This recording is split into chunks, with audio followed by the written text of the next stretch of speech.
So what's up mga ka-action, mga kakamping, muli naman po tayo nagbabalik sa ating panibagong video, panibagong reaction mga ka-action, mga kakamping. Gusto ko lang ho na i-share itong pagpapasalamat ni 2nd District Congresswoman Jinky Luistro ho, mga ka-action ng Batangas. So eto ho, alam naman ho natin na hindi din po ito nakalusot kay Vice President Sara Duterte. Alam naman natin kung sino ang kanyang mga binira sa mga rally sa Kamaynilaan. Abay, ito din po si Congresswoman Jinky Luistro. Abay, hindi din po nakalusot nung nandun din po sa Batangas si Vice President Sara Duterte. Ito na. Ito, nagpasalamat si Congresswoman Jinky Luistro sa mga kalugar niya kasi nahalal muli siya. Okay? Congratulations sa iyo, Congresswoman Jinky Luistro. Ito po, may mensahe po siya kay Vice President Sara Duterte. Mukhang mahihiya ka yata dito. Okay? Ito ho, pakinggan muna natin mga ka-action. Well, I wish to thank the people of Batangas 2nd District, Mabini, Bawan, San Pascual, San Luis, Lobo, at Tingloy. Maraming salamat po because my victory today is a testament to what I did during my last term. Rest assured, lalo ko pong sisipagan, lalo ko pong gagalingan. I am truly grateful with the trust and the opportunity that you continue to give me as Congresswoman of Batangas 2nd District.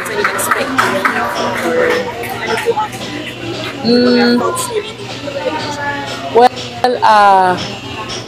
somehow I expected this kasi since I won in 2022, hindi naman po tayo tumigil. And I honestly believe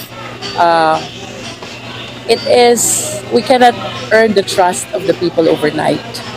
It really takes a long process in the same way that you cannot destroy the trust of the people overnight. So this only proves na na-appreciate ng mga tao lahat ng pagsisikap natin for the past 3 years para sa ating mga kababayan sa Batangas 2nd District. Ma'am, ano po ang mensahe niyo kay Vice President Duterte na talagang kayo ay binanata ng binanata? Hindi naman. I think kailangan lang i-check siguro niya yung information na nakuha niya. And I have expressed naman my intention to fix it kung talagang meron, no? So,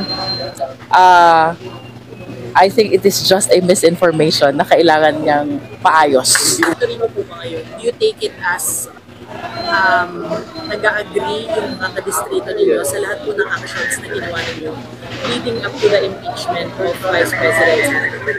I think impeachment will be a different matter, no? Yes, this is a reaffirmation of everything that I did, but it does not necessarily mean that my constituents or my kababayan do agree as well with respect to my stand in the impeachment. So, ayan po mga ka-action, mga kakamping ha. Hindi tumalab ang birada ni Vice President Sara Duterte sa mga Batanggenyo dyan sa nabanggit na mga kalugaran sa District 2. Ayan. Hindi. Paano na yan, Vice President? Nakakahiya ho. Kumbaga, ibig sabihin, kailangan mong i-check daw. So, kailangan mong magpakita ng ebidensya o papel.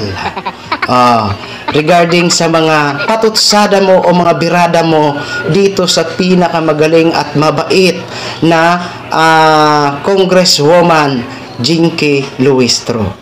Di ba? Ano ngayon, Vice? Ano? May maisasagot ka ba dito?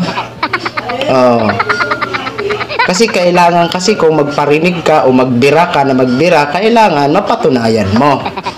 Diba? Kasi nakakaya ho kung bira ka ng bira na hindi naman totoo. Ayon kay Congresswoman Jinky Luistro, i-check mo. Diba? Ayan po mga ka-action, mga kakamping. Once again, Maraming salamat at masaya ho kami na binigyan ka pa ng pagkakataon dyan sa 2nd District ng inyong mga kababayan na maihalal muli bilang isang congresswoman. Masaya ho kami, Congresswoman Jinky Luistro. Siyempre, congratulations and congratulations din po sa lahat ng 2nd District sa nasasakupan ng ni Congresswoman Jinky Luistro. Mabuhay po kayo dyan, mabuhay po ang bawat Pilipino at napakagaling nyo po pumili na ibalik. Hindi ho tayo nanghihinayang o hindi kayo manghihinayang sa paglilingkod ni Congresswoman Jinky Luistro. Kasi alam ho namin, nasusubaybayan ho namin kung gaano po siya katapat at patas ang kanyang pananaw dyan sa House of Representatives. Kaya maraming salamat po sa inyong muling pagtitiwala dito sa inyong minamahal na Congresswoman Jinky Luistro. Diba? So yun lang po mga ka-action, mga kakamping knog, i-share ko lang ho sa inyo. Maraming salamat po sa ating mga viewers Luzon, Visayas at Mindanao all over the world. Ako po ang inyong lingkod, si The Action Man. Have a good day, everyone. Beautiful.